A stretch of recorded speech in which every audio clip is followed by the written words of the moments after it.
Hello, আসসালামু আলাইকুম। সবাই কেমন আছেন? আজকে আমি আপনাদের সাথে খুব সহজ একটা ডেজার্ট রেসিপি শেয়ার করব। তো এটার জন্য আমাদের দুধ আর কাস্টার্ড পাউডার লাগবে। তো এখানে অল্প পরিমাণে দুধের মধ্যে আমি কাস্টার্ড পাউডার একটু মিক্সড করে নিচ্ছি। মিক্সড করে নেওয়া শেষ হয়ে গেলে বাকি যে দুধটুকু ছিল সেটা আমি গরম করে নিব।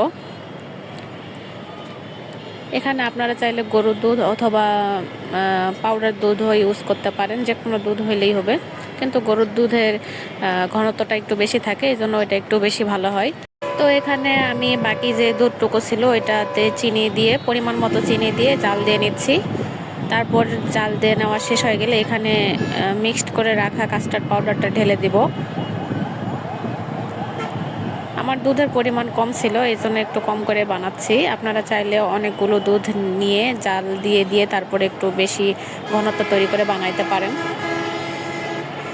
তারপর এটা নাড়তে থাকবো, নাড়তে নাড়তে যখন যেরকম ঘনত্ব রাখতে চাইবো, লিকুইডটা যেরকম রাখতে চাইবো সেরকম করে নামায় ফেলতে হবে। তারপর এখানে কেটে রাখা পাউরুটি আমি বাটিতে দিয়ে রেখেছি, এখানে আমি উপর দিয়ে কাস্টার্ড পাউডারটা ঢেলে দিচ্ছি।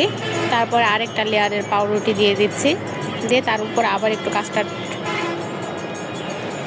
লিকুইডটা দিয়ে দিব। কাস্টার্ড পাউডারের অনেক রকমের রেসিপি তৈরি করা হয়, কিন্তু যেটা ফ্রুইটস দিয়ে যেইটা ওইটা অনেক মজা লাগে, কিন্তু এটাও একটা রেসিপি। এখানে আপনারা চাইলে অনেক রকমের ফ্রুইটস ইউজ করতে পারেন। আমার বাসায় শুধু কলা ছিল, এই জন্য আমি কলা আর বাদাম ইউজ করেছি। আপনারা চাইলে এখানে আপেল, তারপর আঙ্গুর এগুলা ব্যবহার করতে পারেন। তো এখানে আমি সবগুলো একটু একটু করে উপর দিয়ে সুন্দর করে ডেকোরেশন করে দিচ্ছি, যাতে একটু দেখতে সুন্দর লাগে। তারপর এটা আমি রেখে দিব।